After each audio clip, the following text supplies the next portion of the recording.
இன்றைக்கும் அதே போல ஆவியானவரிடத்தில் இருக்கிற மகிமைகளில் ஒன்றாகிய தீர்க்க தரிசனத்தின் ஆவியானவர். எல்லாரும் சொல்லுங்க, தீர்க்க தரிசனத்தின் ஆவியானவர். தீர்க்க தரிசனத்தின் ஆவியானவர் அப்படின்னு சொன்னா, நாம பெறப்போகிறவைகளை அல்லது நாம் செய்ய வேண்டியவைகளை துல்லியமாக தேவனுடைய இருதயத்தில் உள்ள தேவ ரகசியத்தை, திட்டத்தை ஒரு ஊழியக்காரன் மூலமாக, ஊழியக்காரி மூலமாக கர்த்தர் பேசுவார். அதுதான் தீர்க்க தரிசனம். அல்லது நீங்க நல்ல வளர்ச்சி பெற்றவங்களா இருந்தீங்கன்னா, நீங்க நல்ல ஆண்டவருக்குள்ள ஜெபத்துல தாகம் உள்ளவங்களா இருந்து கர்த்தர் சமூகத்தில் அவர் பேச நான் கேட்கணும்னு சொல்லி இருக்கிறவங்களா இருப்பீங்கன்னா, கர்த்தர் நீங்க என்ன செய்ய வேண்டும், எதை செய்ய வேண்டும், எப்படி செய்ய வேண்டும், எந்த காலகட்டத்தில் செய்ய வேண்டும், நடந்த சம்பவத்தை குறித்த இப்படிப்பட்ட காரியங்களை நீ கடந்து போக நான் உனக்கு உதவி செய்ய, பலன் கொடுக்க நான் உனக்கு நிழலா இருக்கிறேன் என்று ஏதோ ஒரு விதத்துல ஒண்ணு நம்ம பிரச்சனைகளுக்காக ஆண்டவர் பேசுவாரு. அப்படி இல்லைன்னா அவருடைய வேலைக்காரியங்களாக அவர் பேசுவாரு. இல்லை அப்படி என்றால் உங்களை பயன்படுத்த விரும்பினால் என்ன செய்வார் ஆண்டவர்? பிறருக்கு ஆசீர்வாதமாக அவர் என்ன செய்வார்னா, தீர்க்க தரிசனங்களின் வெளிப்பாடுகளையும் கொடுத்து பேசி ஆண்டவர் தன்னுடைய வேலையை செய்ய உங்களை என்ன செய்வார்? தூண்டுவார். இது புரிந்து கொள்ளணும். அப்ப அதற்கு என்ன தகுதி? ஒரு தகுதியும் கிடையாது. இயேசு மாத்திரம் தான் நமக்குள்ள இருக்கணும். அல்லேலூயா சொல்லுங்க. நான் பைபிள் காலேஜ் போகணுமா, நான் ரொம்ப படிச்சிருக்கணுமா, வேதத்துல ரொம்ப கரைச்சு குடிச்சிருக்கணுமா, அப்படியெல்லாம் ஆண்டவர் எதையுமே எதிர்பார்க்கவும் இல்லை. அப்படி எதையும் பைபிள்ல பதிவு பண்ணவும் இல்லை. ஏன் அப்படி சொல்றேன்னா, தீர்க்க தரிசனமாக பிரசங்கித்த பேதுரு அவர் ஒரு மீன் பிடிக்கிற ஒரு மனுஷன், மீன்பிடி தொழிலாளி. உங்க எல்லாருக்கும் தெரியும். லூக்கா என்கிற தேவ மனிதனை டாக்டர்னு சொல்றாங்க, அந்த காலத்து மருத்துவர். சரிங்களா? அப்ப அவருக்கு கூட ஒரு விதத்துல என்ன இருக்கலாம்? ஞானம் இருக்கலாம், அறிவு இருக்கலாம், அவர் படித்தது திறமைகள் எல்லாம் இருக்கலாம். நீங்க யோசித்து பாருங்க, பேதுரு எந்த லிஸ்ட்ல வைக்கிறது?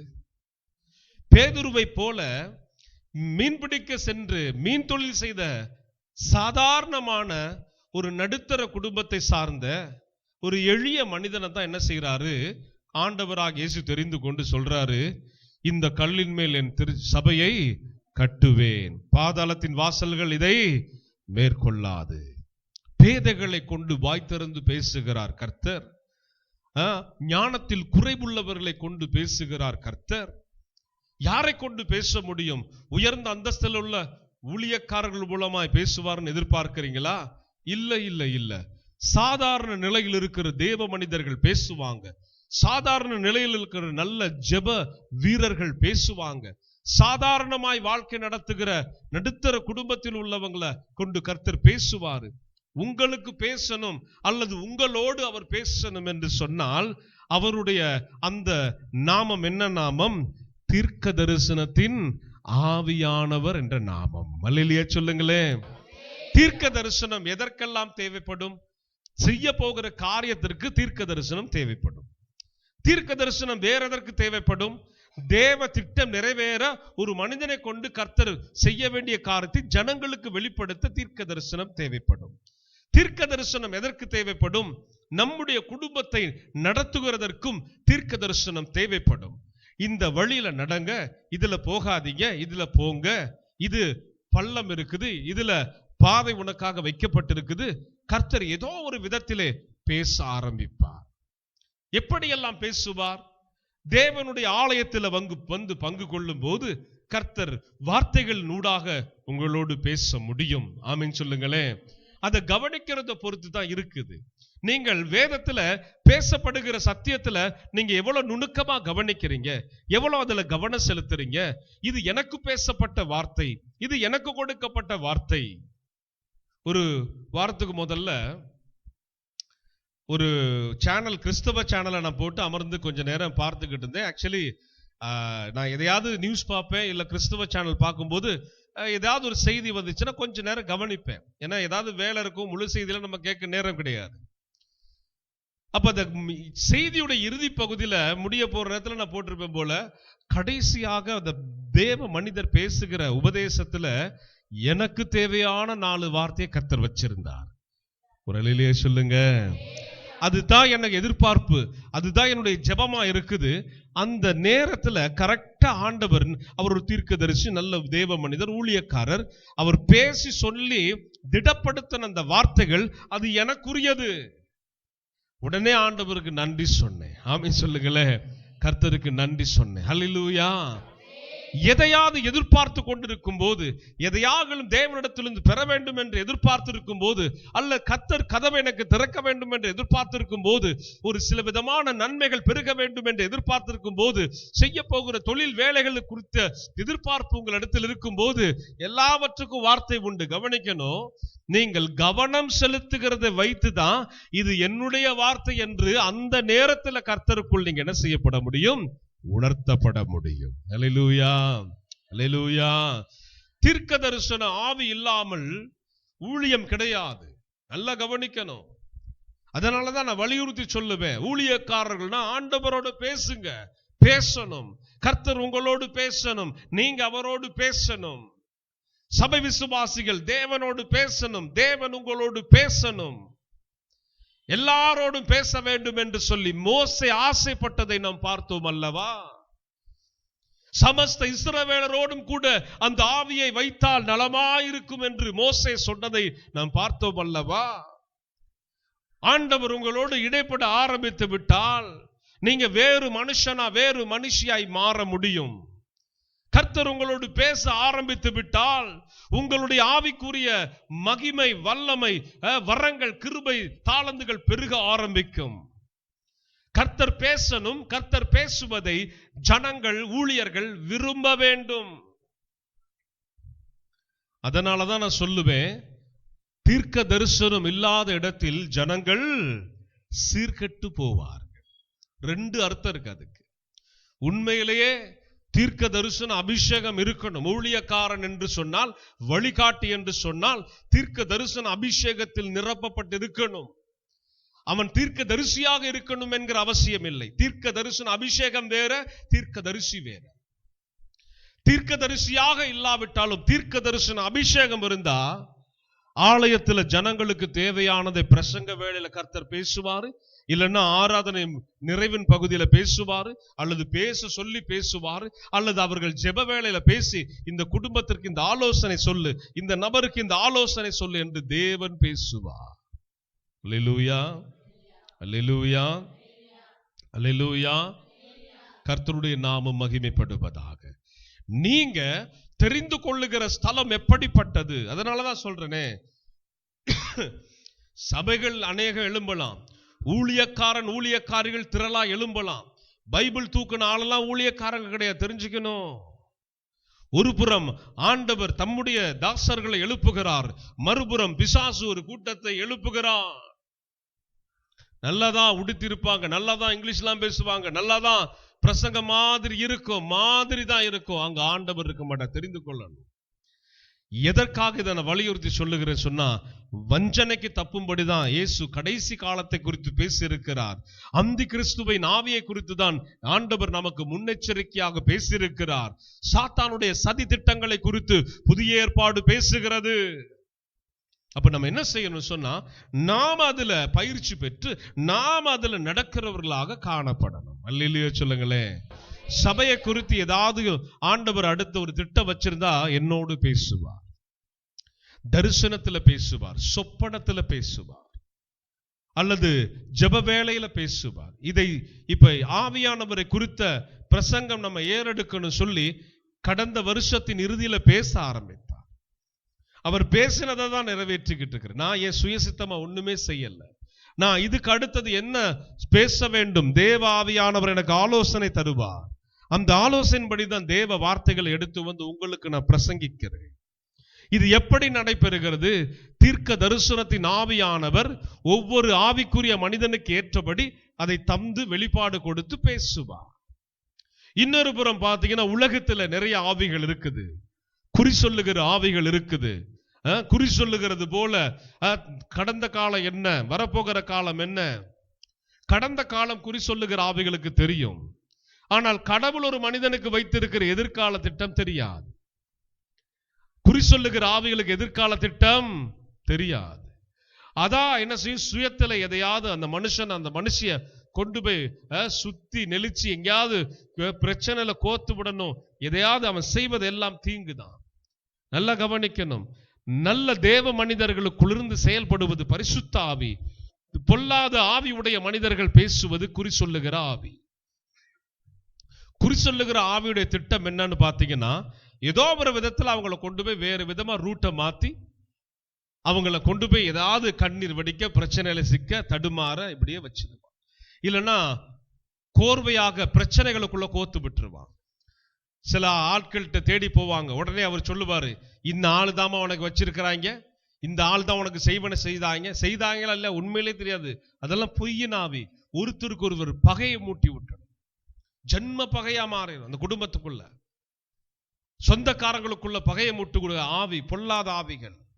அவங்களாம் நல்ல மனிதர்கள் கிடையாது, நல்ல ஆவி உடையவர்கள் கிடையாது. குறிச்சொல்லுகிற ஆவி கள்ள ஆவிகள், செத்த ஆவிகள், பலவிதமான துர்க்குணமுடைய ஆவிகளை உடையவர்களாக அதுகளுக்கு கொஞ்சம் தீனி போட்டுக்கிட்டு அவை கொஞ்சம் வயிற்று பிழைப்புக்காக செய்கிற அந்தகாரங்கள். அதெல்லாம் நம்ம என்ன செய்யணும், கண்டுபிடித்து நம்மை சீர்திருத்தம் பண்ணி நம்மை ஒழுங்கும் கிரமம் நடத்துகிற தேவனுடைய ஆவியானுடைய இடத்துல நீங்க தங்கியிருப்பீர்கள் என்று சொன்னால் உங்களை நடத்துகிறதற்கு அவருக்கு நல்ல ஒரு திட்டம் இருக்கிறது. ஆமீன் சொல்லுங்களேன். எல்லாருக்கும் என்ன ஆசை, எப்படியோ எங்க நம்முடைய குடும்பம் நல்லா இருக்கணும், பிள்ளைகள் நல்லா இருக்கணும், படிக்கணும், நல்ல இடத்துல கல்யாணம் பண்ணி கொடுக்கணும், செல்வாக்கா வாழணும். தப்பு கிடையாது, எல்லாமே தேவைதான். எல்லாமே அமைப்பு இருக்குது, வாழ்க்கை அமைப்பு ஆண்டவர் வச்சிருக்க பூமியில் அப்படி ஒரு அமைப்பு இருக்குது, இல்லைன்னு சொல்லல. அதை எப்படி பெற வேண்டும் என்பதை, அதை எப்படி நாம் தேவனிடத்தில் இருந்து கேட்டு பெற்றுக்கொள்ள வேண்டும் என்பதை, நான் நடக்க வேண்டிய பாதை என்ன ஆண்டவரே, நான் என்ன இந்த காலகட்டத்தில் செய்ய வேண்டும், தேவனுடைய சித்தம் இதுவா, தேவனுடைய தீர்மானம் இதுவா, அதை அறிந்து கொள்வதற்கு நாம் எல்லாருக்கும் யாரு தேவைன்னா பரிசுத்த ஆவியுடைய மகிமையில் ஒன்றாகிய தீர்க்க தரிசனத்தின் ஆவியானவர் நமக்கு தேவை. அல்லேலூயா, அல்லேலூயா, அல்லேலூயா. தேவனிடத்திலிருந்து இன்றைக்கு வார்த்தை கடந்து வரும். எத்தனை பேர் நம்புறீங்க? 1 சாமுவேலின் புஸ்தகம் 3ஆம் அதிகாரம் 9 12 வரைக்கும் நம்ம வாசிக்க போகிறோம். சாமுவேலை நோக்கி, நீ போய் படுத்துக்கொள், உன்னை கூப்பிட்டால் அப்பொழுது நீ கர்த்தாவே சொல்லும், அடியேன் கேட்கிறேன் என்று சொல் என்றார். சாமுவேல் போய் தன்னுடைய ஸ்தானத்திலே படுத்து கொண்டான். இதுவரைக்கும் போதும். சாமுவேலை குறித்து உங்க எல்லாருக்குமே தெரியும். அன்னாள் பெற்றெடுத்த அன்பு மூத்த மகன் கர்த்தருக்கு தேவைப்பட்டதால் அன்னாளுடைய கற்பம் அடைக்கப்பட்டிருந்தது. ஏலி என்கிற தேவாலயத்தில் உள்ள தேவ மனிதனை அன்னாள் சந்தித்த போது கர்த்தர் தீர்க்க தரிசனமாக சொல்லுவார். ஆண்டவர் தரப்போகிற பிள்ளை பாக்கியத்தை குறித்து பேசி, கர்த்தர் கொடுக்க போகிற ஆசீர்வாதங்களை குறித்து அன்னாளுக்கு பேசி, ஏலி என்கிற மனிதனூடாக தேவன் இடைப்படுவார். அதே போல அன்னாள் கற்பம் தரித்து தான் செய்திருந்த பொருத்தனையின்படியே இந்த சாமுவேலை தேவனுக்கு என்று சொல்லி தேவ ஆலயத்தில் கொண்டு வந்து விட்டுடுவாங்க. நம்ம அதுக்கு என்ன சொல்லுவோம்? உலக வழிபாட்டின்படியா என்ன வார்த்தை சொல்லுவோம்? கோயிலுக்கு நேந்தி கடை, நேர்த்தி கடன், அப்படித்தானே? நேந்தி விட்டாச்சு, தேவனுக்கு பொருத்தனை செய்து பொருத்தனை நிறைவேற்றியாச்சு. பைபிள் படி சொல்ல போனா பொருத்தனை ஜெபம், நம்ம உலகப்படி சொல்ல போனா நேந்தி கொள்வது. சரிங்களா?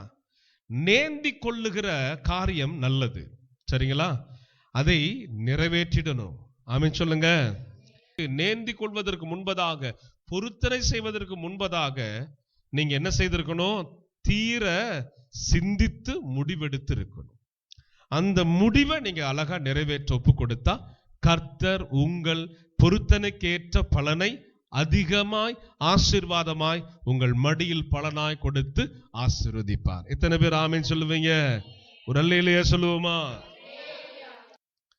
இப்ப ஆசீர்வாதமான ஜெபத்திற்கு பதில் வந்துருச்சு. ஆனா நேந்தி கொண்டது என்ன செய்யல? அன்னாள் மறக்கல. இப்ப சிறு பிள்ளையா சாமுவேல் ஆலயத்துல வளர்ந்துகிட்டு இருக்கிறாரு. ஏலிக்கு கீழே இருக்கிறாரு. அவர் ஏலிக்கு கீழே பராமரிக்கப்படுகிறாரு. தேவாலயத்துல பிள்ளை அது பாட்டுக்கு தானா வளருது. அதான் பாருங்க கர்த்தருடைய பிள்ளைகள். காட்டாத்தி மரம் இல்ல காட்டுல வளர்கிற மரம் யாரு போய் தண்ணி ஊத்துறா? அது போலதான் கர்த்தருடைய கரத்துல உங்க பிள்ளைகள் ஒப்பு கொடுத்துறா, அது பாட்டுக்கு தானாய் வளரும். அல்லேலூயா சொல்லுங்க. ஒரு குறிப்பிட்ட வயதுக்கு பிறகு என்னுடைய வாழ்க்கையில நானாய் தானாய் வளர்ந்து வந்தேன். தேவன் எனக்கு ஒத்தாசையா இருந்தார். குடும்பத்தாருடைய அரவணைப்பு இல்லாமல், பெற்றோருடைய அரவணைப்பு இல்லாமல் நானா வளர்ந்து வந்தேன். அதனாலதான் அதிக கான்பிடென்ட் எனக்கு இருக்கும், ரொம்ப தைரியம் இருக்கும், ரொம்ப நம்பிக்கை இருக்கும். எதை குறித்தும் எதுல கால் வச்சோன்னா பின்வாங்கவே மாட்டேன். எந்த ஒரு சூழ்நிலை வந்தாலும் பயப்படவும் மாட்டேன். எவ்வளவு பெரிய விஷயமா இருந்தாலும் நின்று ஃபேஸ் பண்ணுவோம் அப்படின்னு நிற்பேன். ஒரு அல்லேலூயா சொல்லுங்க. தானாய் வளர்ந்த மரம், தனிக்காட்டு ராஜா போல வளர்ந்துட்டு. அல்லேலூயா சொல்லுவோமா? இதெல்லாம் ஆண்டவருக்கு தெரியும் போல. ஏற்கனவே இவனை இப்படி வளர்த்தெடுத்தாதான் இவன் கடைசி கால ஊழியத்தை நிறைவேற்றுவதற்கு, என்னுடைய உபதேசங்களை எடுத்து பேசுவதற்கு இவனை பயன்படுத்த முடியும். இல்லைன்னா இவன் பாட்டுக்கு பயந்துகிட்டு ஜனங்கள் கலைஞ்சிருவாங்க, சபையில ஜனங்கள் குறைஞ்சிருவாங்க, சபையில ஜனங்கள் சேர மாட்டாங்க அப்படின்னு சொல்லி ஒரு செழிப்பின் உபதேசத்தை ஏதாவது பேசிடக்கூடாது அப்படின்னு சொல்லிதான் ஆண்டவர் என்ன பண்ணாரு, முன்கூட்டி என்ன வந்தாலும் பார்த்துக்கலாம், உண்மைக்கு சாதகமாக நம்ம செயல்படுவோம். அல்லேலூயா, அல்லேலூயா சொல்லுங்க, தெரிந்து கொள்ளுங்க. அப்ப சாமுவேலும் அது போலதான் தானாய் வளர்கிற ஒரு மரத்தை போல ஆலயத்துல சின்ன பிள்ளை, ஒரு 9-10 வயசுக்குட்பட்ட பிள்ளை. ஆண்டவர்கிட்ட இவர் வளர்ந்துகிட்டு இருக்கிறார். ஆலயத்துல ஏலி என்கிற மனுஷன் மேல ஒரு குற்றச்சாட்டு இருக்குது. ஏலி குடும்பத்தின் மேல குற்றச்சாட்டு இருக்குது. ஏலி ஒரு தீர்க்கதரிசி, பிரதான ஆசாரியர் போல ஆலயத்திலிருந்து ஊழியம் செய்கிறார். ஏலியுடைய குடும்பத்தார் மேல கர்த்தருக்கு கசப்பு. என்ன, தான் சொன்னதை செய்யாம ஜனங்களுக்கு விரோதமா என் ஆலயத்துக்குள்ள இதெல்லாம் செய்யறான்னு சொல்லி ஆண்டவர் ஏலியின் குடும்பத்தை வெறுக்கிறார். ஏலி ஒரு நல்ல மனிதன் தான், முதிர்ந்த வயதுள்ளவர் தான். ஆனா ஏலியுடைய பிள்ளைகள் செய்த தவறுகளை, தப்பிதங்களை ஏலி என்ன செய்யல, தட்டி கேட்கல. அதனால ஆண்டவருக்கு ஒரு கணக்கு இருக்குது ஏலி குடும்பத்தின் மேல. இப்ப ஏலிக்கு வயசாகிட்டு போகுது. நல்லா கவனிங்க, இதெல்லாம் ஒரு கதை போல உங்களுக்கு சொல்லிக்கிட்டே வர்றேன். ஏலிக்கு வயசாகிட்டே போகிறனால ஏலிக்கு அடுத்தது ஏலியுடைய பிள்ளைகளை கர்த்தரால பயன்படுத்த முடியாது. ஏன் சொல்லுங்க? ஏலியை போல பக்தி உள்ள மனிதர்கள் அவங்க 2 பேருமே கிடையாது. ஏலியை போல தரிசனம் மிக்க ஊழியர்களான்னு சொல்லி பார்த்தா அதுவும் கிடையாது. இவர்கள் சாத்தானால பிடிக்கப்பட்டதும் அவர்கள் செய்கிற கிரியைகளை பார்க்கும்போது 100% இவங்க பிசாசனால பிடிக்கப்பட்டதாக நமக்கு தெரிஞ்சிடும். பைபிள் படிக்கும் போதே தெரிஞ்சிடும்.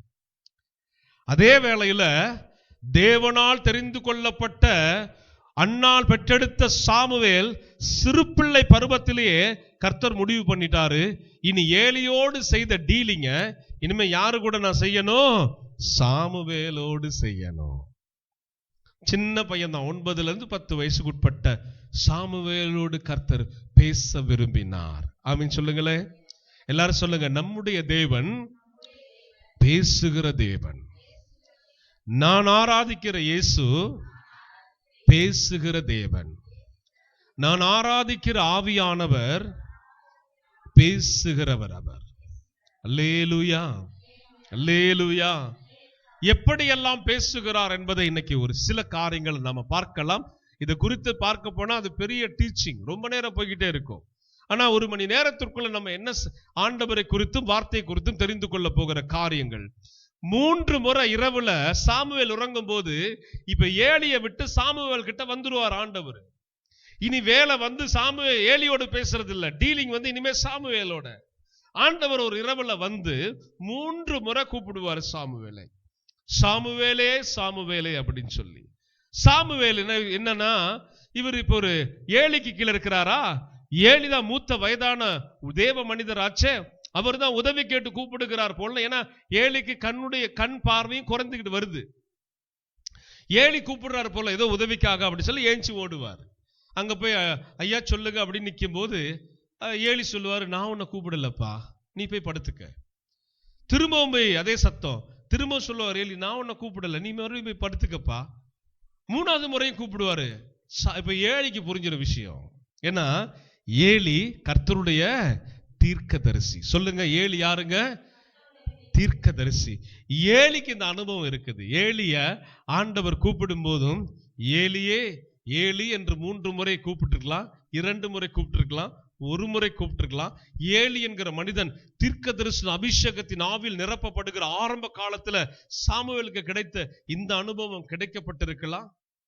ஒருவேளை உறங்கும் போது உறக்க நிலையில உங்க பேரை சொல்லி ஒருவர் அழைப்பது போல உங்களுக்கு ஒரு சத்தம் தொனிக்கலாம். சபைக்கு சொல்லி கொடுக்கிறேன், உங்களை கூப்பிடுவது போல, யாரோ கூப்பிடுவது போல உங்களுக்கு ஒரு உணர்வு இருக்கலாம். நீங்க பயபக்தி உள்ளவர்களானால், தேவனோடு நடக்க விரும்பினால், பரிசுத்த ஆவியின் அந்த அபிஷேகத்தை பெற விரும்பினால், வேதத்தில் நடந்த சம்பவம், சாமுவேலுக்கு நடந்த இந்த சம்பவம் உங்களுக்கும் உங்கள் சிறு பிள்ளைகளுக்கும் குடும்பத்தில் உள்ள சிறு பிள்ளைகளுக்கும் செவிகளில் கேட்கும்படி இயேசு பேச முடியும். ஆமீன் சொல்லுங்க. அப்ப சாமுவேலுக்கு விஷயம் புரிந்தனால சாமுவேல் சொல்லுவார், ஏலி நீ போய் படுத்துக்கோ. ஆனா மறுபடியும் 9ஆம் வசனம், சாமுவேலை நோக்கி நீ போய் படுத்துக்கொள், உன்னை கூப்பிட்டால் அப்பொழுது நீ கர்த்தாவே சொல்லும், அடியேன் கேட்கிறேன் என்று சொல் என்றான். சாமுவேல் போய் தன்னுடைய ஸ்தானத்திலே படுத்து கொண்டான். இப்ப எக்ஸ்பீரியன்ஸ் உள்ள ஒரு ஆள் சொல்லி கொடுக்கிறார், கவனிங்க. அப்படி பெயர் சொல்லி கூப்பிடுகிற ஒரு அனுபவம், உறக்கத்தில் யாரோ கூப்பிடுவது போல் ஒரு அனுபவம். இதை கேட்டுக்கொண்டிருக்கிற ஜனங்களுக்கு நான் சொல்லுகிறேன், ஏலி சொல்லி கொடுத்த விஷயம் நமக்கும் பிரயோஜனம் உள்ளது. நீங்க என்ன செய்யணும்னா, உடனே நான் அந்நிய பாஷையை பேசி அப்பாலே போ பிசாசே அப்படின்னு பயந்து ஒளறி கிளறி தள்ளாம, அல்லேலூயா சொல்லுங்க. ஆமா, வீட்டுக்குள்ள ஏதோ மோகினி பிசாசு உலாவதுன்னு சொல்லி நீங்க நினைக்காம, சாமுவேலுக்கு ஏலி சொல்லி கொடுத்த காரியத்தை கற்றுக்கொள்ளுங்கள். அல்லேலூயா. ஆண்டவருடைய வார்த்தையை ரொம்ப அழகா சொல்லுகிறது. அதுக்கு அவர் சொன்னார், என்ன சொன்னாரு? கர்த்தாவே சொல்லும், அடியேன் கேட்கிறேன். தீர்க்கதரிசன அபிஷேகத்தில் நிரம்பி வழிய விரும்புகிறவர்கள் சொல்ல வேண்டிய வார்த்தை, தீர்க்கதரிசிகளாக எழும்ப ஆசைப்படுகிறவர்கள் கர்த்தரிடத்திலே வார்த்தை பெறும்போது சொல்ல வேண்டிய வார்த்தை, கர்த்தாவே சொல்லும், அடியேன் கேட்கிறேன். தேவன் எதையோ சொல்ல வருகிறார், எதையோ கட்டளையிட வருகிறார். அதை கேட்கிற உள்ளம் உள்ளவர்களாக நாம ஆண்டவர் சமூகத்துல நடைமுறை வாழ்க்கையில வாழ்ந்தீங்கன்னா கர்த்தர் உங்களோடும் பேச வருவார். அல்லேலூயா சொல்லுங்களேன். அப்ப நீங்க கவனிக்கலாம், 10ஆம் வசனத்தை கூர்ந்து கவனிங்க. அப்பொழுது கர்த்தர் வந்து நின்று, எல்லாரும் படிங்க. அப்பொழுது கர்த்தர் வந்து, யாருக்கு முன்பதாக? எவ்வளவு பெரிய விஷயம் பாருங்க, எவ்வளவு பெரிய விஷயம் பாருங்க.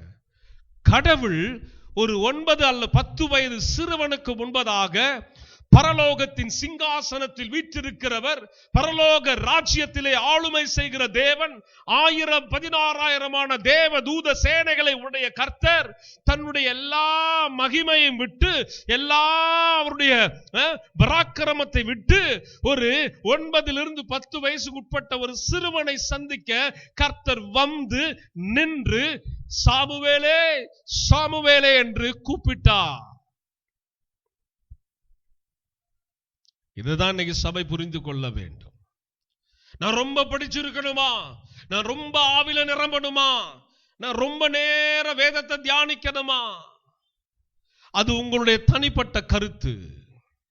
ஆனால் பயபக்தி உள்ளவர்களோடு, தேவனுடைய நாமத்தின் மேல் பற்றுதல் உள்ளவர்களோடு, சிறு பிள்ளையை போல, இயேசு சொன்னாரே, சிறு பிள்ளையை போல மாறாவிட்டால் பரலோக ராஜ்யத்தில் பிரவேசிப்பதில்லை என்று சொன்னாரே, சிறு பிள்ளை உள்ளத்தோடு இருக்கிறவர்களாக இருந்தா சாமுவேலுக்கு முன்பதாக வந்து நின்ற கர்த்தர் உங்களுக்கு முன்பதாகவும் வந்து நிற்பார். எத்தனை பேர் ஆமென் சொல்லுவீங்க? அல்லேலூயா. உறக்கத்தில் இருக்கும்போது சில நேரம் தேவனுடைய சத்தத்தை நான் கேட்டிருக்கிறேன். தேவனுடைய ஆலயத்தில் ஜெபம் செய்யும் போது நான் தேவனுடைய சத்தத்தை கேட்டிருக்கிறேன். தேவ ஆவியினால் ஊந்தப்படுவேன், இதை சொல். யாரோ ஒருவர் இருந்து என்னை அப்படியே கண்ட்ரோல் பண்றதை நான் பார்த்திருக்கிறேன். இதுதான் வார்த்தை, இது சொல்ல வேண்டிய நேரம், சொல். ஆண்டவர் சொல்ல வைத்த அந்த வார்த்தையை உடனே அப்படியே வெளிப்படுத்தி சொல்லுவேன். சிலர் ஜெபத்திற்கு வருவார்கள். கடந்த வாரத்துல போன வெள்ளிக்கிழமை அன்னைக்கு ஒரு அம்மா இங்க வந்திருந்தாங்க ஜெபத்திற்கு. மரணாவி அவங்களை பிடிச்சிருந்துச்சு. சபையில் இருக்கிற ஆள் தான்.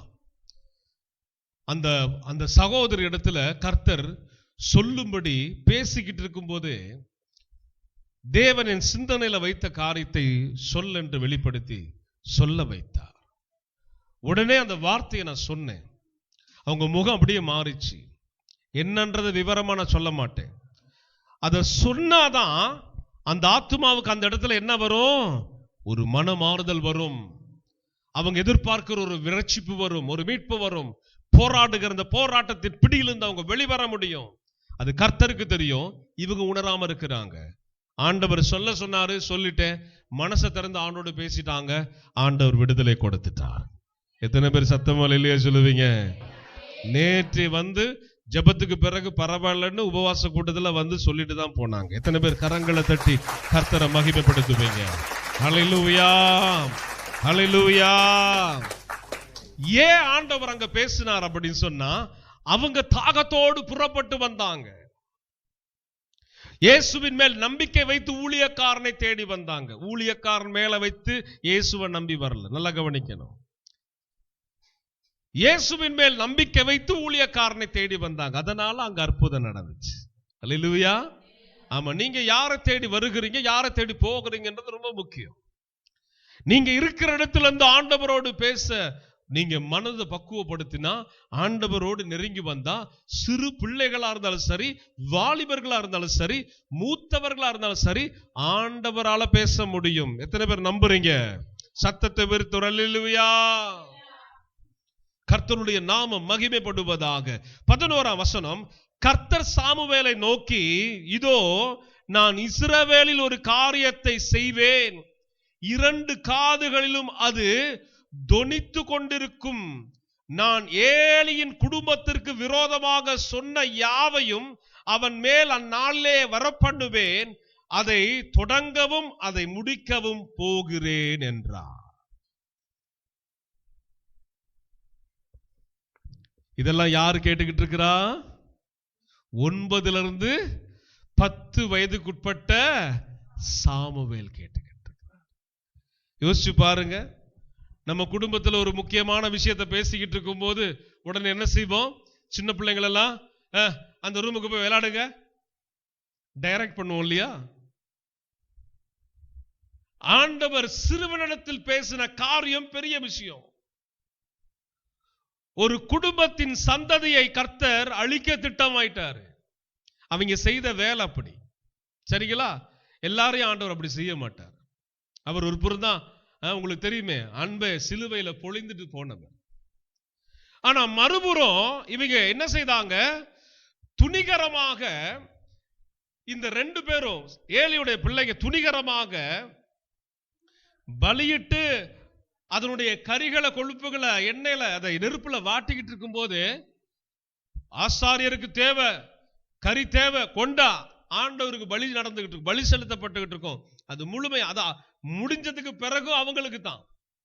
அந்த பலி செலுத்தின நேரம் போக அந்த கறி, கொடுக்கப்பட்ட ஆடு மாடு எதுவா இருந்தாலும் அது அவங்களுக்கு தான், அந்த குடும்பங்களுக்கு தான் போய் சேரும். ஆனா இவர்களுக்கு ரொம்ப அவசரம்.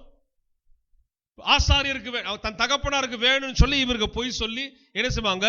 பலியிடுகிற அந்த பலி சுகந்த வாசனை தேவனுக்கு போய் கொண்டு இருக்கிற அந்த நேரத்தில் அதை தட்டி பறிக்கிற வேலையை செய்தாங்க. அப்படின்னா என்ன அர்த்தம் தெரியுமா? கல்ல ஆராதனை. என்ன ஆராதனைங்க? கல்ல ஆராதனை. நீங்க மதிமயங்கி மெய்மறந்த ஆண்டவர் ஆராதிக்கிற ஆராதனையை தட்டி பறிச்சு என்ன பார்த்து டான்ஸ் ஆடியான்னு சொல்றான் பாருங்க, அவன் ஏலியின் பிள்ளை. அதுதான் நாங்க வன்மையா கண்டிக்கிறோம். அவனை பார்த்து கெட்டு போகாதீங்க. அவனை போல யார் எழும்பினாலும் அவனை பார்த்து கெட்டு போகாதீங்க. ஏலியின் பிள்ளை என்னையா தப்பு செஞ்சாங்க? 2 தப்பு செஞ்சாங்க. அதுல இது ஒண்ணு முக்கியமான ஒண்ணு. ஏன் அந்த சந்ததியை அழிக்கணும்னு திட்டமிட்டார் தெரியுமா ஆண்டவர்? அவருடைய பலி, அவர் சுகந்த வாசனையை நுகர்ந்து பார்க்க வேண்டிய தருவாயில அந்த கரியிலிருந்து எனக்கு தலைவருக்கு, ஆலய தலைவருக்கு கொடுத்து விடு அப்படின்னு சொல்லி கீழே வேலை செய்யறவனுக்கு கட்டளையிட்ட இந்த 2 பேரும் ஆண்டவர் பார்வையில் அருவருப்பானவர்கள். எந்த ஊழியத்திலும், எந்த சபையிலும், எந்த இடங்களிலும் சரி, தேவனுக்கு போக வேண்டிய மகிமையை ஆட்டம் பாட்டம் கொண்டாட்டம் சொல்லி இந்த நவீன காலத்தின்படி எதையாக செய்கிற ஒரு மனிதனை நீங்க பார்த்தால் அதை விட்டு, அந்த இடத்தை விட்டு ஓடிவிடு. ஏனென்றால் ஏலியின் குடும்பத்திற்கு நடந்தது அந்த இடத்துல நிற்கிறவனுக்கும் அவனுடைய சந்ததிக்கும் நடக்கும் என்பதை வேதத்தின்படி நீ தெரிந்து கொள். ஆண்டவருடைய பலிபீடத்தில் நடக்கிற காரியம் இன்னொரு வேலை செய்திருவாங்க. தேவனுடைய ஆலயத்தில் வருகிற பெண்களோடு விபச்சார பாவம் செய்து தேவனுடைய ஆலயத்திற்கு வருகிற தேவ பிள்ளைகளை தீட்டுப்படுத்தின காரியத்திற்காக 2 பேரையும் ஆண்டவர் குறி வச்சிருவாரு. சரி, உங்களுக்கு வச்சிருக்கிறேன்பா அப்படின்னா ஏலி காலம் முடிகிற வரைக்கும் வச்சிருப்பார். பாவம் சரி இருக்கட்டும், ஏலி மனசு கஷ்டப்படக்கூடாதுன்னு. ஆனா செய்து முடிக்க முன்னாலே சிறுவனுடைய வாயை திறந்து ஆண்டவர் இதை ஏலிக்கு சொல்லுன்றுவார். ஏலிக்கு மாத்திரம் இல்ல, சகல ஜனங்களுக்கு சொல்லுன்றுவார். சகல ஜனங்களுடைய காதுகள்ல தொனிக்கணும்ன்றார். அந்த வசனம் அப்படிதான் சொல்லு, தொனிக்கணும். நான் செய்ய போகிறத பார்த்து சமஸ்த இஸ்ரவேல் ஜனங்களும் பயப்படணும். கர்த்தர் நேற்றும் இன்றும் என்றும். புதிய ஏற்பாட்டுல இயேசு அப்படி சும்மா தொட்டுக்கலாம், அவர் எனக்கு ஃப்ரெண்டு மாதிரி கிடையாது. புதிய ஏற்பாடுலையும் பழைய ஏற்பாடுலையும் இயேசு தான் ஒரே தேவன், ஒரே மாதிரி தான். அவர் வெளிப்பட்ட நாள், அவருக்கு கொடுக்கப்பட்ட பெயர் இயேசு. புதிய ஏற்பாட்டிலே ஆண்டவராகிய இயேசு, பழைய ஏற்பாட்டிலும் இயேசு இருந்திருக்கிறார். அதற்குண்டான வேத ஆதாரங்கள் உண்டு, இல்லாம நான் சொல்ல கிடையாது. அவரால் தான் சகலமும் சிருஷ்டிக்கப்பட்டது. ஒரு சொல்லுவோமா? ஆதியில ஆண்டவர் இஸ்ரவேல் ஜனங்களை உருவாக்குனது முதற்கொண்டு நடத்தினது வரைக்கும் அவர்தான். இந்த இடத்துல ஏலியோடு பேசுனதும் அவர்தான். ஏலியின் பிள்ளைகளை குறித்து சாமுவேல் பேசுனதும் அவர்தான். புதிய ஏற்பாட்டிலும் இன்றைக்கும் உங்களோடு என்னோடு பேசுவதும் அவர்தான். எத்தனை பேர் ஆமென் சொல்லுவீங்க? அப்ப தீர்க்க தரிசனம் வரப்போகிற காரியங்களை, கர்த்தருடைய ரகசியங்களை தெரிந்து கொள்வதற்காக தேவன் ஒரு மனிதனோடு, ஒரு கூட்டத்தோடு பேசலாம், அல்லது தேவன் ஒரு மனிதனை கொண்டு இன்னொரு மனிதனோடு, மனுஷியோடு பேசலாம். நல்லா தெரிஞ்சுக்கணும், தீர்க்க தரிசனம் செய்ய போகிற, கடவுள் செய்ய போகிற காரியங்களை குறித்து பேசுவதுதான் தீர்க்க தரிசனம். அதுக்கு பேசுகிற மனுஷனுக்கு வயசு அளவு இருக்கா? இல்ல. அவங்களுக்கு நல்ல அனுபவம் இருக்கணுமா? அப்படி எல்லாம் ஒண்ணுமே இல்லை. ஏலியுடைய அனுபவத்திற்கும் சாமுவேலுடைய அனுபவத்திற்கும் ஏடி வச்சால் எட்டாது. கவனிக்கணும், ஏலியுடைய வயசுக்கும் சாமுவேல் என்கிற சிறுவனுடைய வயசுக்கு ஏடி வச்சால் எட்டாது. கடவுள் வந்து நின்று சாமுவேலோடு ரொம்ப அழகா தீர்மானமா, அதுக்கு பிறகு நீங்க வீட்டுல வாசிச்சு பாருங்க, அவ்வளோ விவரங்களை சொல்லியிருப்பார். அப்ப ஆண்டவரால் உங்களோடு பேச முடியும். எத்தனை பேர் நம்புறீங்க? தேவனால் என்னோடு பேச முடியும், நான் நம்புகிறேன். அல்லேலூயா. சபைக்குள்ள தேவ ஆவியானவர் செயல்பட இடம் கொடுக்கணும். அதனாலதான் சொல்லுவேன், இந்த ஆவியானவரை குறித்த அக்கறை இல்லாம, ஆவியானவரை முழுமையா பெற்றுக்கொள்ளாம, ஆவியின் அபிஷேகங்கள் வரங்கள் ஒன்றாகிய தீர்க்க தரிசன வரத்தை பெறாம ஊழியம் செய்வது என்பது கடுமையான காரியம். இந்த திருச்சபையில் இருந்து ஆண்டவர் சொன்னாரு, துவக்க நாள்ல 9 வருஷத்துக்கு முதல்ல சொன்னாரு, இந்த ஊழியக்காரன் வந்து நிற்பார். ஆனா இந்த ஊழியக்காரன் வந்து இந்த இடத்துல நின்னுட்டார்னா கர்த்தர் இந்த ஊழியக்காரனை மறைத்து ஆண்டவரே பேசுவார் சொன்னார். ஒரு அல்லேலூயா சொல்லுவோமா?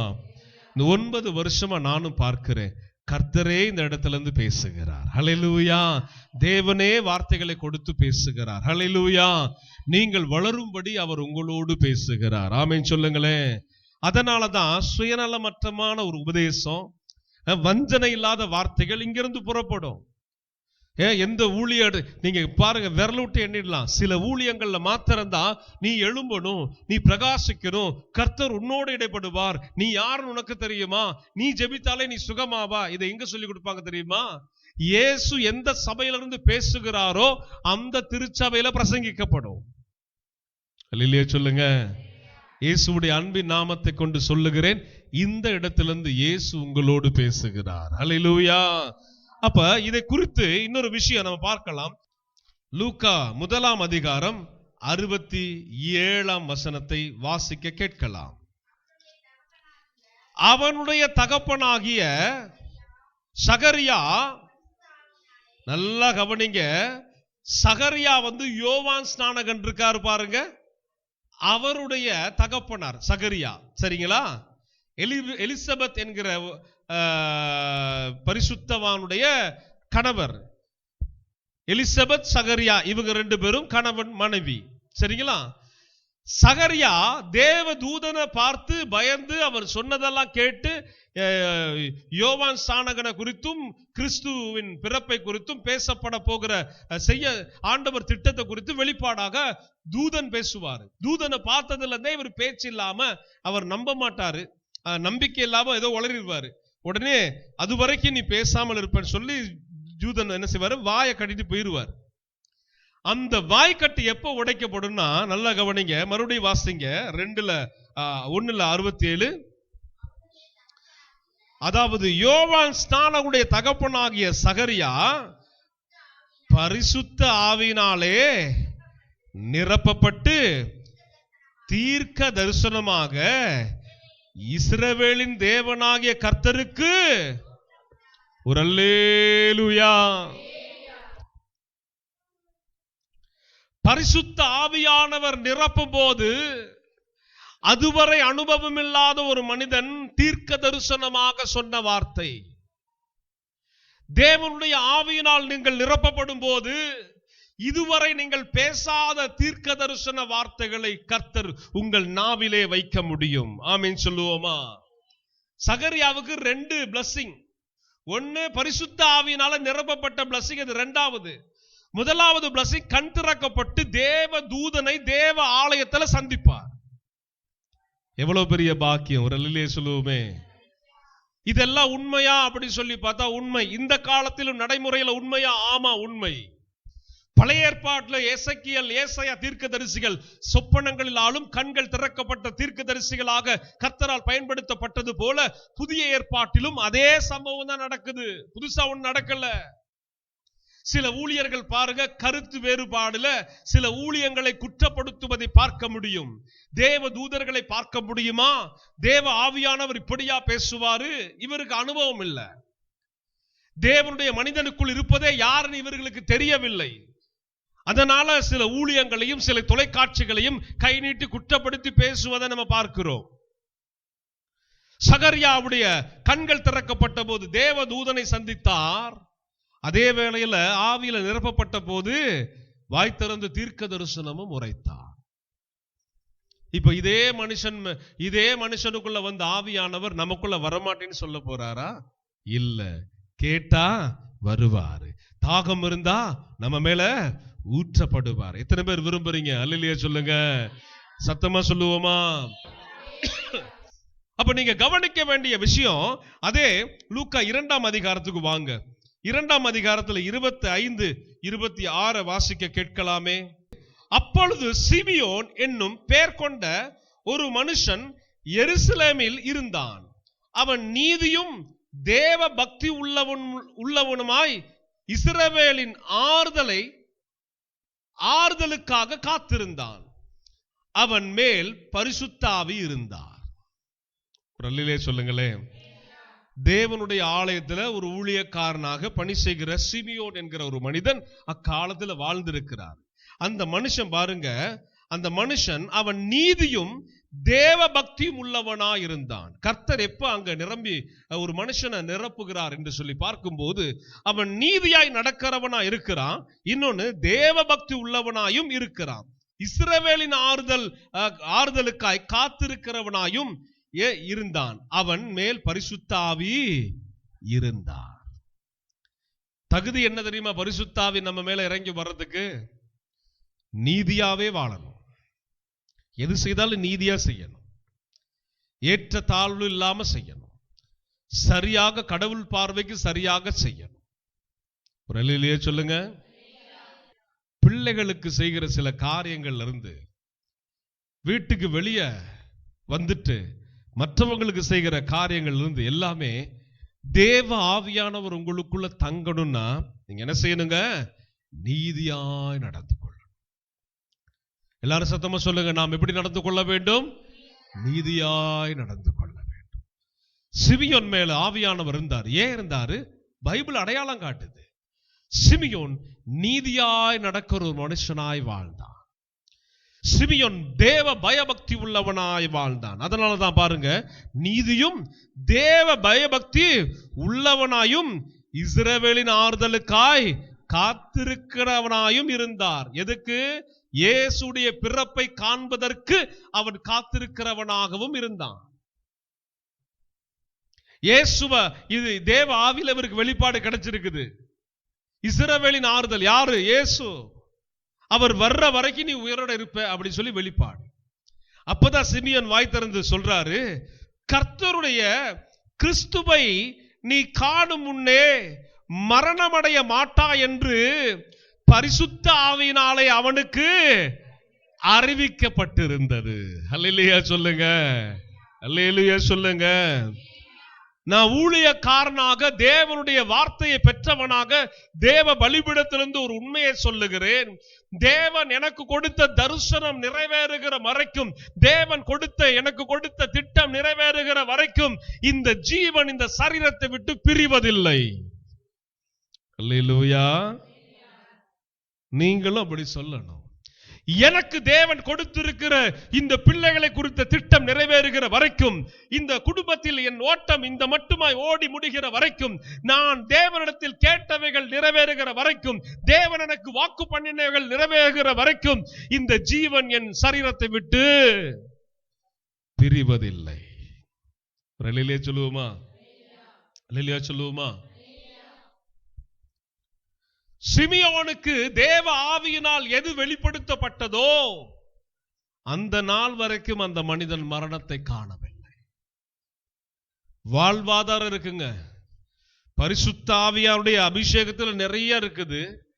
அதுல உங்களுக்கு ஒரு அழகான ஒரு டிப் கொடுக்கிறேன். உங்களுக்கு ஏற்ற நல்ல ஆவிக்குரிய வாழ்வாதாரம் இருக்கிறது. அல்லேலூயா. அவர் நித்தமும் நடத்துகிற ஒரு வாழ்வாதாரம் இருக்கிறது. அவர் புல்லுள்ள இடங்களில் உன்னை நடத்துகிற ஒரு வாழ்வாதாரம் இருக்கிறது. உனக்காக அவர் வாக்கு பண்ணின வாக்கு தத்தங்கள் இருக்கிறது. அது நிறைவேறும் மட்டும் நீ மரணத்தை காண்பதில்லை. ஹல்லேலூயா. அப்படிதான் வைராக்கியமா வாழணும். அதை விட்டுட்டு சோர்ந்து போய் அழுது புலம்பிக்கிட்டு இருப்பீங்க, கண்ணை கசக்கிக்கிட்டு இருப்பீங்கன்னா வேற விதத்துல ரூட்டு போட்டு சாத்தா வந்துட்டான்னு அர்த்தம். அதெல்லாம் உடைக்க ஜெபத்துல நிக்கணும். அதை மேற்கொள்ள ஆவில நிரம்பணும். ஆண்டவர் சொன்னது நிறைவேறுகிற வரைக்கும், தேவன் கொடுத்திருக்கிற நல்ல திட்டம் நிறைவேறுகிற வரைக்கும், அவருடைய வாக்குத்தத்தங்கள் நிறைவேறுகிற வரைக்கும் இந்த பூமியிலிருந்து நான் எடுபடுவது இல்லை. அவர் நினைச்சதும் சொன்னது நிறைவேறின அடுத்த நாள், அடுத்த நிமிஷம், அடுத்த மணித்துளி நம்ம என்ன செய்ய போட்டோம்? இங்க இருக்க மாட்டோம். எத்தனை பேர் அல்லேலூயா சொல்றீங்க? பிறப்பு முன்குறிக்கப்பட்டது தானே, அதே போலதான் இறப்பும் முன்குறிக்கப்பட்டது. பிறப்பும் இறப்பும் மரணத்தின் திறவுகோல் யாருகிட்ட இருக்குது? இயேசு கிட்ட இருக்குது. நாம ஏன் பயப்படணும்? ஆமென் சொல்லுங்க. தேவ ஆவியினால் நிரப்பப்பட்ட மனுஷனுக்கு தேவ ஆவி எதை பேசினாரோ அதை அப்படியே செய்தார். சில நேரம் ஆவியானவர் இடைப்படும் போது டீலிங் பெருசா இருக்கும். சில காரியங்களை சொன்னா அது அப்படியே நீண்டுகிட்டே போகும். நாட்கள், சில ஆண்டுகள் ஆகலாம், சில வருஷங்கள் ஆகலாம். எனக்கெல்லாம் அப்படித்தான். ஆண்டவர் பேசினது இன்னும் நிறைவேறல. இன்னும் சில காரியங்களுக்காக காத்திருக்கிறேன். அந்த நாட்களுக்காக காத்திருக்கிறேன். இந்த நாட்கள் நிறைவேறி தேவ சித்தம் நிறைவேறுகிற வரைக்கும் நான் அவரை விடுகிற மாதிரி இல்லை. இல்லையா சொல்லுங்க. தொடர்ந்து பிடித்து கொண்டே இருக்கிறேன். செய்யுங்கப்பா, கதவை திறங்கப்பா, நாங்க போகணும்ப்பா, இதை செய்யணும், அதை செய்யணும். நிறைய விஷன் இருக்குது, நீங்க கொடுத்த தரிசனம் இருக்குது. ஜெபத்துல இன்னைக்கும் பயணம் செய்யறேன். அப்ப தேவன் ஒரு மனுஷனுக்குள் தங்குவதற்கு நம்ம பார்த்தோம். ஒண்ணு, நீதியாய் நடக்கிறவங்களா இருக்கும். ஜாதி பார்க்க கூடாது. ஒரு இல்லையே சொல்லுங்க. ஆமா, ஏற்றத்தாழ்வு நமக்கு கூடாது. ஆண்டவர் பேசணும்னா புரிந்து கொள்ளணும். சரிங்களா? நீங்க அந்தஸ்தை பார்க்க கூடாது, படித்ததை பார்க்க கூடாது, உங்ககிட்ட இருக்கிற வெள்ளி பொன் பொருள் பணம் இதெல்லாம் பார்க்க கூடாது. சாதாரண நிலைக்கு, நீதியாய் நடக்கிறவங்க சாதாரண நிலைக்கு வந்துருவாங்க. அல்லேலூயா சொல்லுவோமா? அவங்களோடு தேவ ஆவியானவர் தங்கி இருப்பார். அடுத்தது அவங்களுக்குள்ள என்ன காணப்படுது? தேவ பக்தி உள்ளவர்களா இருக்கணும். இது ரெண்டும் கலந்துருச்சுன்னா ஆவியானவர் தங்குறதற்கு எந்த தடையும் இல்லை. அழகா உங்களோடு நடக்க ஆரம்பிச்சிருவார். இதை தொடர்ந்து ஆண்டுடைய வசனங்களை கவனிக்கலாம். அப்போஸ்தலர் 13ஆம் அதிகாரம், புதிய ஏற்பாட்டுல அப்போஸ்தலர் 13ஆம் அதிகாரம், அதுல 2ஆம் வசனத்தை நம்ம வாசிக்க கேட்கலாம். அவர்கள் கர்த்தருக்கு ஆராதனை செய்து உபவாசித்துக் கொண்டிருக்கும் போது, அதனாலதான் தெளிவா சொல்லுவேன் சபைக்கு, ஆராதனை ஒழுங்குல, ஆராதனை நேரத்துல சரிவர ஆராதனை செலுத்த வந்துடணும். அல்லேலூயா, அல்லேலூயா சொல்லுங்க, அல்லேலூயா சொல்லுங்க. இத முதல்ல பிராக்டிஸ் பண்ணிடணும். தேவ ஆவியானவர் உங்களோடு தங்க, தேவ ஆவி உங்களோடு இடைப்பட, சபையோடு இடைப்பட நீங்க அதற்கு என்ன செய்யணும்? இடம் கொடுக்கணும். நல்லா கவனிச்சு பாருங்க. இவங்க என்ன செய்யறாங்க? இவங்க கூடி அவர்கள் கர்த்தருக்கு ஆராதனை செய்து, அடுத்தது என்ன செய்யறாங்க? அவங்க உபவாசித்து கொண்டிருக்கும் போது, சாப்பாடே இல்ல, தண்ணி இல்ல. அந்த கால உபவாசம் ரொம்ப ஸ்ட்ராங்கா இருக்கும். இன்னைக்கெல்லாம் ரொம்ப ஸ்டைல் ஆயிடுச்சு உபவாசம். 2 இட்லி 1 காஃபி உபவாசமா, ஒரு காஃபி 2 பிஸ்கட் உபவாசமா. பாக்குற உபவாசத்தை சில ஆளு பண்ணுது. நான் சொல்றேன், வியாதி சரில விட்டுடுங்க, இந்த வியாதி உள்ள ஆளை விட்டுடுங்க. அவங்க பாவம் மாத்திரை மருந்து இருக்கிறனால சாப்பிடணும்பாங்க. ஆனா உபவாசம்னா எப்படி இருக்குன்னா, நான் சொல்றேன் வேதத்தின்படி உங்க உமிழ் நீர் கூட உள்ள போகாத அளவுக்கு நீங்க உபவாசிக்கணும். அல்லேலூயா.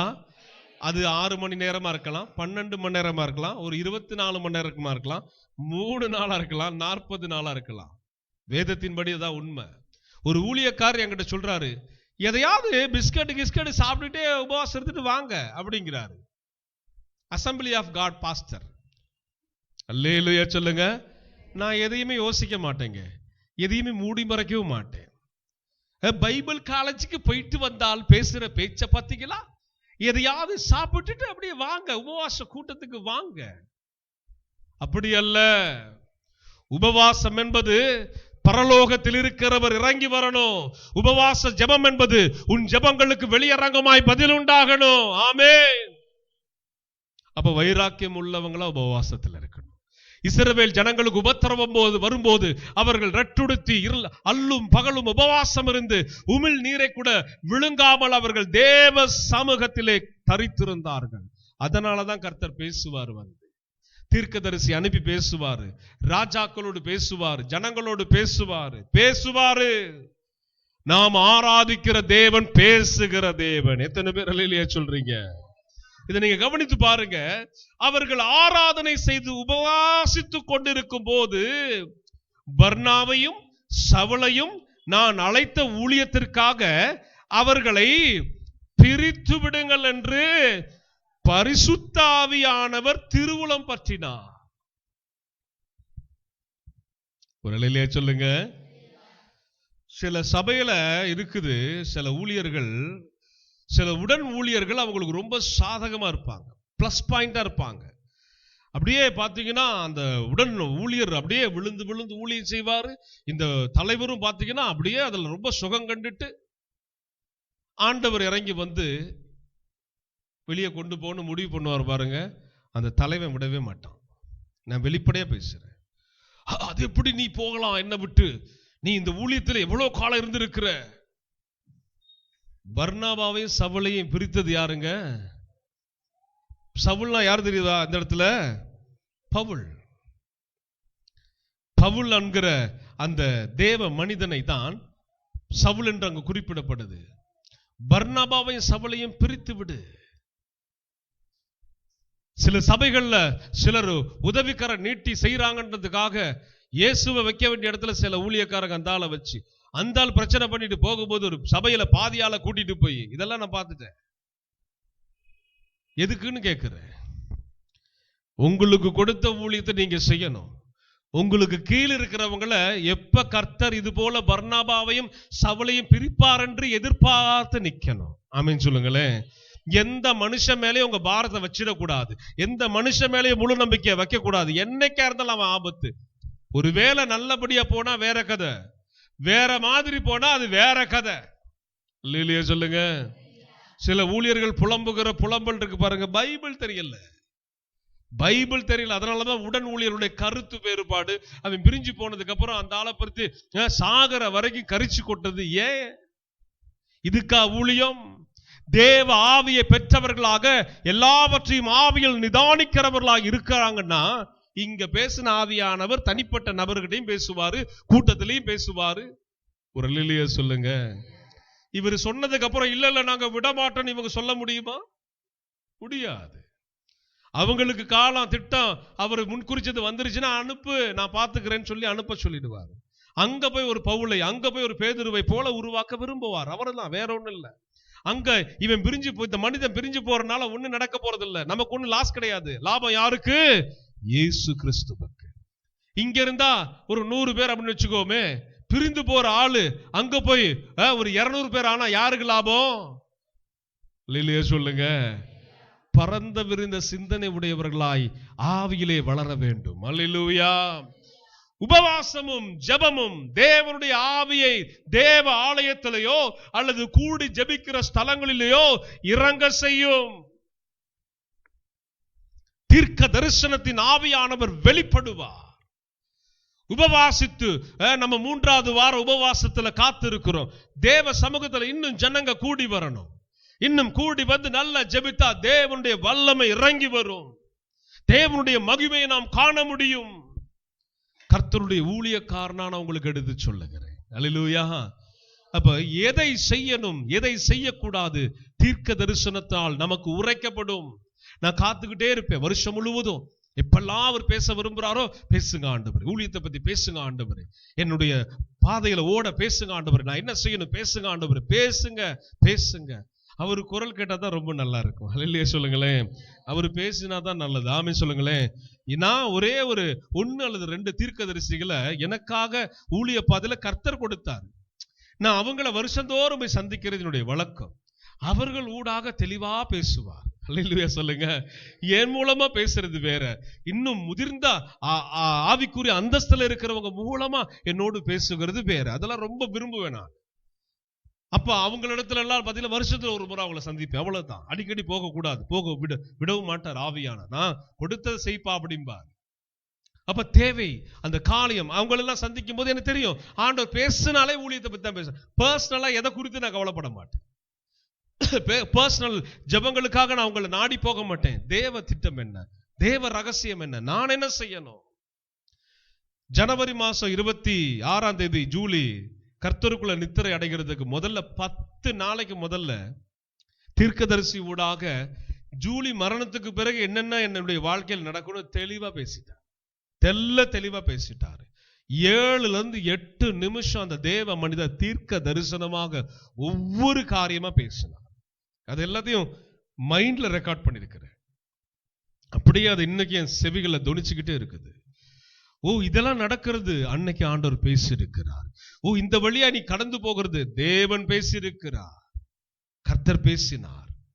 அந்த பேசினத ஜூலி காதுலயே வந்து சொல்றேன். ஜூலி காதுலயே அந்த சில காரியங்களை நான் எடுத்து சொல்லி விவரங்களை சொல்றேன். ஜூலி ஆச்சரியப்படுது. 16 நாட்கள் நினைக்கிறேன். அதுக்கப்புறம் ஜூலி கர்த்தருடைய மகிமைக்குள்ள பிரவேசிச்சிருச்சு. ஜூலி இறந்த நாள்ல இருந்து இன்ன வரைக்கும் தேவன் என்ன பேசினாரோ அதை தான் கர்த்தர் இன்றைக்கும் அந்த நடைமுறையில் கண்களை திறந்து பார் அப்படின்னு சொல்லி நடத்தி வருகிறத நான் பார்க்கிறேன். எல்லாமே ஒரு நல்லதுக்கு தான். ஒரு ஆமென் சொல்லுங்களேன். எல்லாமே ஒரு அறுவடைக்கு தான். அல்லேலூயா சொல்லுங்களேன். நல்ல திட்டங்களை பேசி இருக்கிறார், நல்ல காரியங்களை பேசி இருக்கிறார். கொஞ்ச காலம் நான் இந்த பாதையில போகணும்னு பேசி இருக்கிறார். பரவாயில்ல, எது நடந்தாலும் வருகிற நாட்கள்ல என் தேவன் எனக்கு நன்மையானதை செய்து முடிப்பார். ஆமென் சொல்லுவோமா?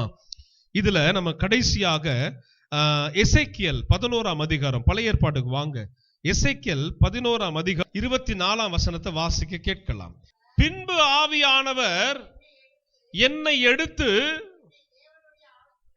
என்னை தேவனுடைய ஆவிக்குள்ளான தரிசனத்திலே கல்தேயாவுக்கு கல்தியாவுக்கு சிறைப்பட்டு போனவர்கள் இடத்திலே கொண்டு போய் விட்டார். அல்லேலூயா சொல்லுங்க. கல்தேயர்கள் இஸ்ரவேலை சிறைபிடித்த காலகட்டத்திலே வாழ்ந்த எசேக்கியா என்கிற தீர்க்கதரிசியை இவர் தேவனுடைய ஆவிக்குள் ஆக்கி, கடந்த காலத்துல எங்க இவங்க சிறைப்பட்டு போனாங்களோ மனுஷனுடைய ஆவி ஆத்துமா சரீரம் இங்கதாங்க இருக்குது.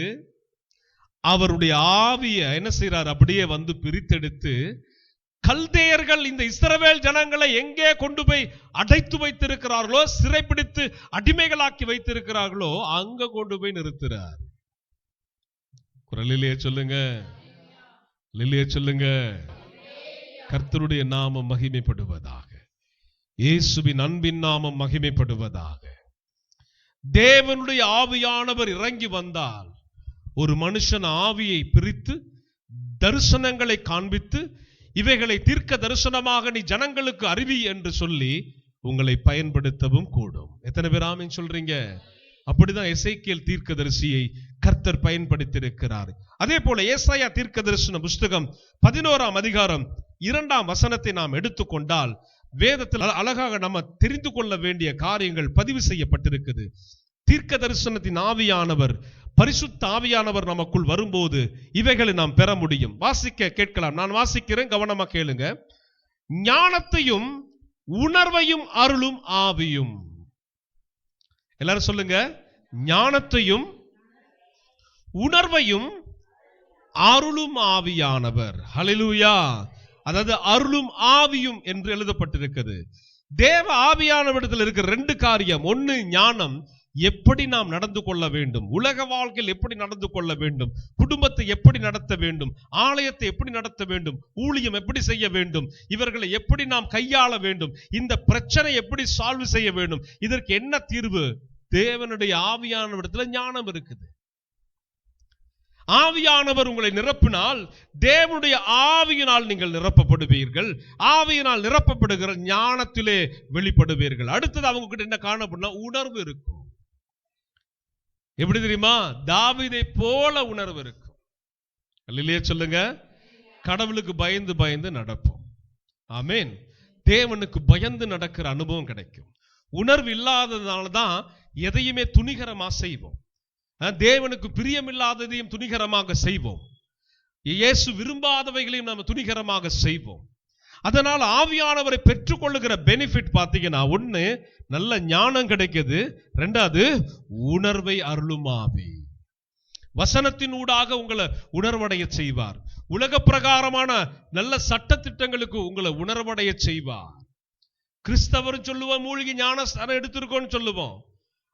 அரசாங்க ஊழியத்திலேயோ பதவியிலேயே ஏதாவது வந்துட்டா லஞ்சம் வாங்காம இருக்கும்படி உங்களை உணர்த்துவார். அல்லே சொல்லுங்க.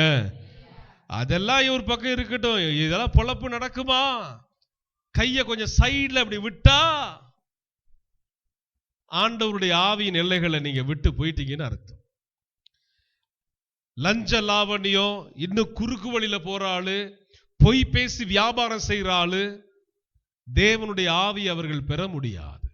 தேவனுடைய ஆவி, பொய்யின் ஆவி உடைய மனிதர்கள் யாரா இருந்தாலும் சரி, சபையில நான் சொல்ற தெளிவா கேட்டுக்கங்க, அதிகமா பொய் பேசி புரட்டாட்டடி மாத்தி மாத்தி பேசுற ஆளு ஆவிக்குள்ள தேவ ஆவி வந்து தங்க முடியவே முடியாது. இயேசுடைய அன்பின் நாமத்தை கொண்டு சொல்லுகிறேன். பொய்யுக்கும் பரிசுத்தாவிக்கும் பெரிய வித்தியாசம் உண்டு, பெரிய வித்தியாசம் உண்டு.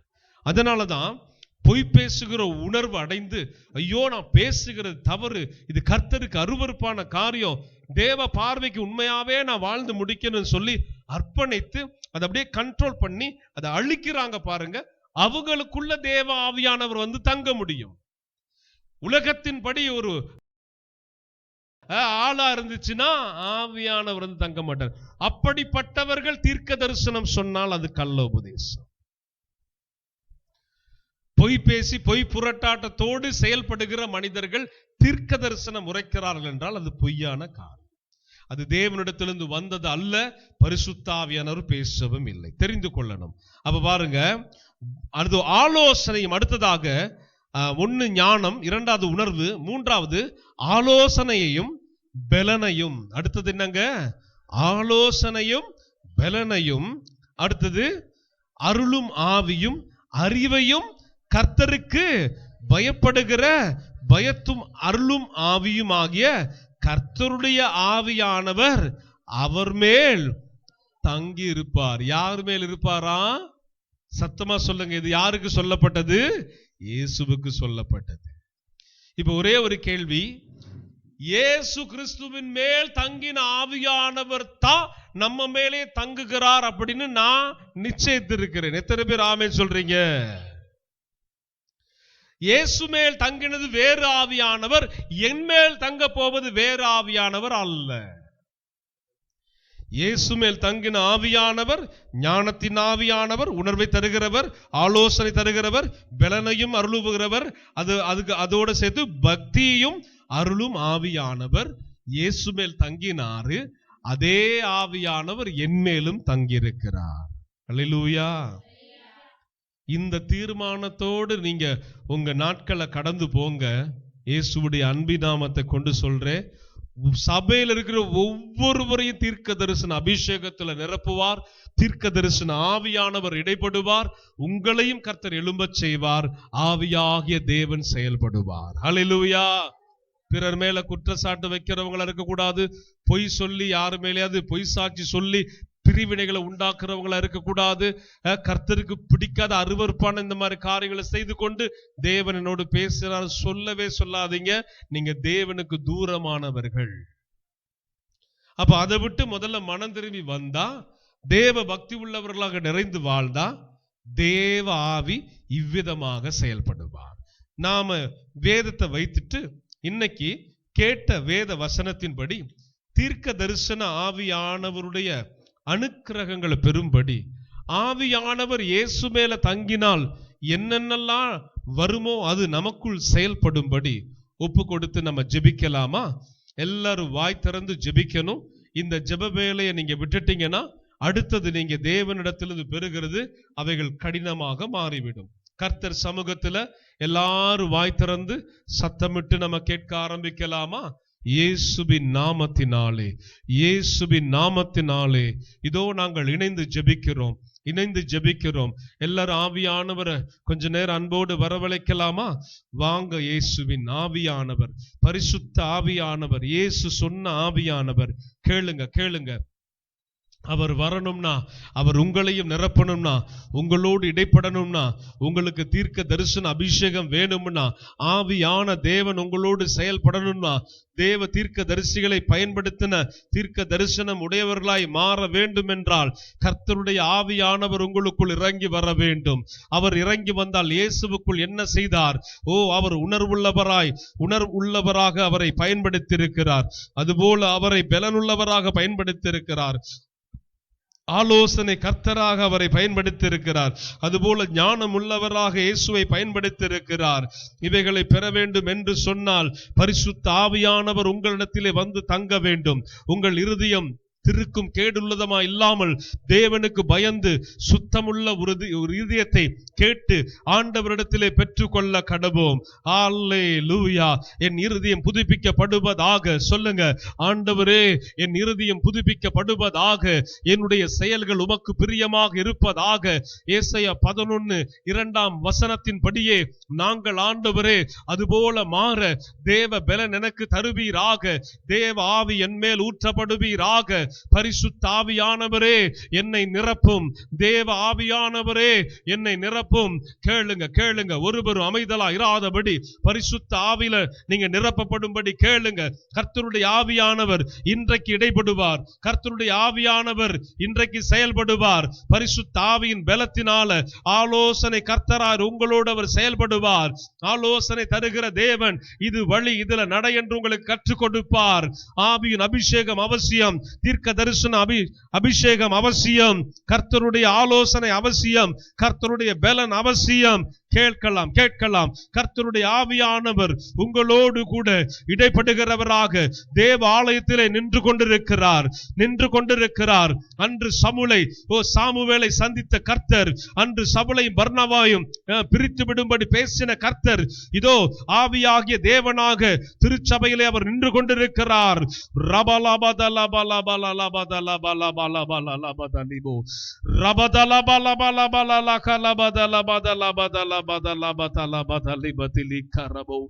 தேவ மகிமை வெளிப்பட தேவ ஆவியானவர் உங்களை தொட விரும்புகிறார். ஒப்புக்கொடுங்க எல்லாரும் ஒப்புக்கொடுங்க. நாவிலே ஆண்டவரே பேசும், என் நாவை தொட்டு பேசும், உம்முடைய அந்நிய பாஷை அடையாளத்தோடு நான் ஆவியை பெரும்படி பேசும், உம்முடைய வார்த்தைகளை எனக்கு தாரும், கர்த்தருடைய வார்த்தைகளை எனக்கு தாரும். தேவ ஆவியானவர் என்னை நிரப்பும், பரிசுத்த ஆவியானவர் என்னை நிரப்பும். ஹல்லேலூயா, ஹல்லேலூயா, ஹல்லேலூயா, ஹல்லேலூயா. மகிமை மகிமை மகிமை.